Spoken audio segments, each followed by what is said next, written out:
धन कैसे कमाओगे, नंबर 1 से कि नंबर 2 से? बोलो। अच्छा, नंबर 1 से धन कमा के आज तक धनी हुआ है कोई? बोलो, नंबर 1 से कमाओगे कि नंबर 2 से? नंबर 1 किसे कहते हैं बोलो? मेहनत तो चोर भी करता है, पहले दिन भर जासूसी करता है कि कौन से घर में किस समय लोग सो जाते हैं, फिर रात में आकर कुदाल चलाता है, दीवार फाड़ता है, देखो कितनी मेहनत कर रहा है, तो कमा कर ले जाए और ये कहे कि मैं तो मेहनत की कमाई खा रहा हूं। फिर मेहनत बताओ, नंबर 1 क्या है बताओ मुझे? ईमानदारी से। अब सुनो, ईमानदारी भी बता देता हूं। यहीं जब ये कार्यक्रम खत्म हो जाए, ये टेंट उखड़ जाए, तो यहां एक शराब खींचने की भट्टी लगा लेना और शराब खींचना और बेचना शुरू कर देना। अच्छा ये बताओ, शराब खींचने की भट्टी लगा लोगे, उसमें से शराब निकाल कर बेचोगे तो पुलिस तुम्हें पकड़ेगी कि छोड़ देगी? पकड़ लेगी ना। तो ये क्या हो गया? नंबर। अरे बोलो, नंबर। अब सुनो, इस भट्टी का लाइसेंस ले लो सरकार से और अब धड़ल्ले से शराब बेचो। अब बोलो क्या हो गया? नंबर। कमाल है, कमाल है, काम तो वही है। अरे पहले भी तुम लोगों को मौत बांट रहे थे, अब भी तुम लोगों को मौत बांट रहे हो। लाइसेंस से मौत नंबर 1 कैसे हो गई? फिर नंबर 1 किसे कहते हैं? अब सुनो ध्यान से, ऐसा काम जिससे समाज की कोई हानि न होती हो वो नंबर 1, और जिससे समाज की हानि होती है वो नंबर 2। चाहे कोई संविधान उसकी अनुमति दे और चाहे कोई संविधान उसकी अनुमति ना दे। मेरी बात सुन रहे हो, समझ रहे हो? एक बात समझाई थी थोड़ी देर पहले, क्या वो जो लड़की मरी है दिल्ली में, हैं, उसका फैसला कैसे होना चाहिए था? चाहे कोई संविधान अनुमति दे और चाहे संविधान अनुमति, चाहे मुझे जेल में डाल दिया जाए और चाहे एक पीढ़ी की 10% आबादी मर जाए इसी काम में, लेकिन न्याय के लिए जियो और न्याय के लिए मरो, न्याय के लिए मरो। एक श्लोक जिस दिन से आया हूं उस दिन से तुम्हारे बीच में पढ़ रहा हूं। निंदन्तु नीति निपुणा यदि वास्तुवन्तु लक्ष्मी समाविशतु गच्छतु वा यथेष्टम अद्यैव मरणमस्तु युगान्तरे वा न्यायात् पतः प्रविचलन्ति पदम नधीरा।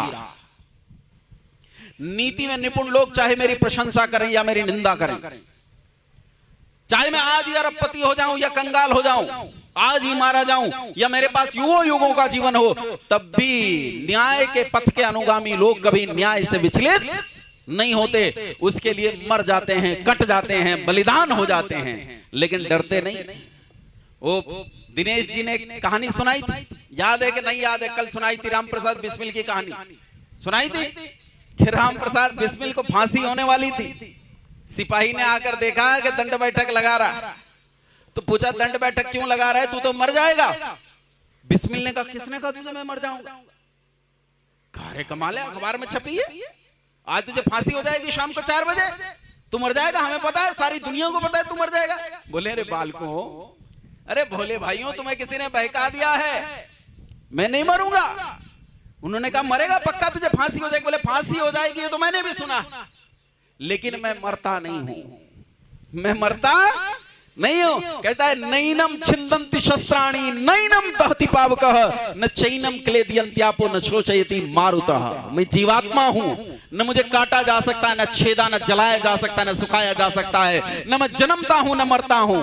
और जिसे तू मरना कहता है वो तो मेरा कपड़े बदलना मात्र है, मैं कपड़े बदलता हूं। और कपड़े बदलता हुआ कहता है, मृत्यु के फंदे की ओर जाते हुए कहता है, हे ईश भारत भूमि में 100 बार मेरा जन्म हो, कारण सदा ही मृत्यु का देशोपकारक कर्म हो। यदि देश हित मरना पड़े मुझको 1000 बार भी, तो भी न मैं इस कर्म को निज ध्यान में लाऊं कभी। रत्ती भर नहीं डरा, फांसी के फंदे पर खड़ा हुआ और फांसी के फंदे पर वो काला कपड़ा उड़ाते, काला कपड़ा। कई इतिहासकारों ने अलग अलग तरह से इस घटना को लिखा है, लेकिन जिसे मैं मानता हूं वो घटना तुम्हें सुना रहा हूं। जब काला कपड़ा उड़ाने चले तो बिस्मिल ने कहा काला कपड़ा नहीं ओढ़ूंगा, तो उन्होंने कहा प्रोटोकॉल है, हर आदमी को ओढ़ना पड़ता है जिसे फांसी दी जाती है। उसने कहा ना मैं नहीं ओढ़ूंगा, मेरी बात मानो। कुछ दिन पहले मेरी माँ आई थी, माँ को देखकर मेरी आंख में आंसू आ गए, तो मेरी माँ ने मुझे गोद में से धक्का दे दिया। कहती है अच्छा मृत्यु को देखकर डर गया इसलिए रोता है? इस रास्ते पर क्यों चला? तो मैंने अपनी मां से कहा मैं मृत्यु से नहीं डरा हूं मां, आग के पास रखा हुआ घी पिघल जाया करता है, आज तू आई है तो तुझे देखकर आंखें गीली हो गई, मैं मृत्यु से नहीं डरा, इसलिए काला कपड़ा नहीं ओढ़ूंगा, और जब मुझे फांसी दी जाए तो इस बिना काले कपड़े के दो, और तब मेरी आंखों को देखना, ध्यान से देखना, उनमें कोई भय तो नहीं आता है, और मेरी मां से बताना कि बिस्मिल जब मरा तो मौत की आंख में आंख डालकर मरा था, मौत उससे कांप रही थी, वो मौत से नहीं डरा, मौत से नहीं डरा वो। उन्होंने कहा तेरी आखिरी इच्छा क्या है? उन्होंने कहा तुम फांसी तो तुम्हारे बस की नहीं है पूरी करनी। कहा भैया रिकॉर्ड में लिखनी, हमारी तो नौकरी चली जाएगी, रिकॉर्ड में लिख लेंगे, ये तो बता दे। तो अंग्रेज लोग थे इसलिए अंग्रेजी में चर्चा कर रहा था, उनसे अंग्रेजी में एक वाक्य कहा, मेरी आखिरी इच्छा क्या है लिखो, I wish the downfall of British empire in this country, मैं इस देश में ब्रिटानिया हुकूमत का पतन चाहता हूं, ये मेरी आखिरी इच्छा है।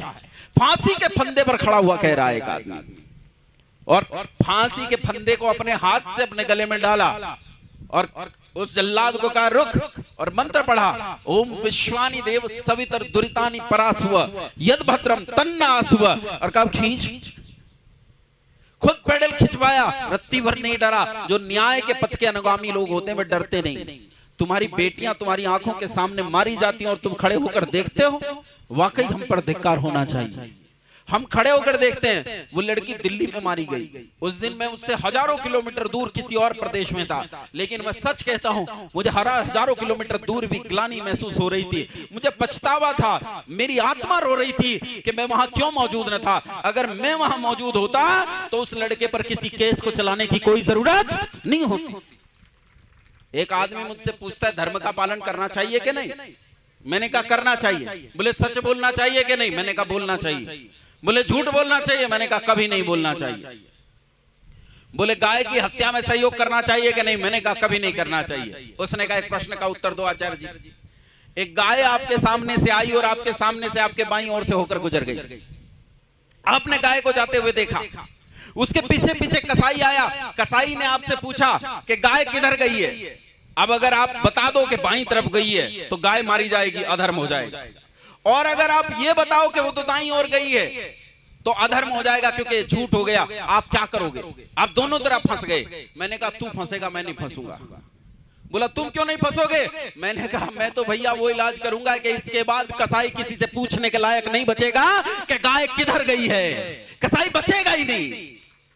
क्यों मैं अन्याय करूंगा, क्यों मैं अधर्म करूंगा? न मैं अन्याय के पास जाऊंगा ना मैं अधर्म के पास जाऊंगा, मैं गाय भी बचाऊंगा और सच भी बचाऊंगा, मैं दोनों काम बचाऊंगा।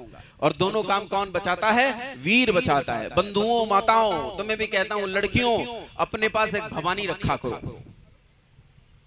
हैं? भवानी हमारी देवी है कि नहीं है? हैं? एक भवानी रखा करो। समझ गए भवानी किसे कहते हैं? धार लगवाकर एक भवानी रखो, पूजा के लिए रखो, पूजा किया करो। उसकी पूजा किससे होती है? रक्त से होती है। भवानी रखा करो और जरूरत पड़े तो उस भवानी का इस्तेमाल किया।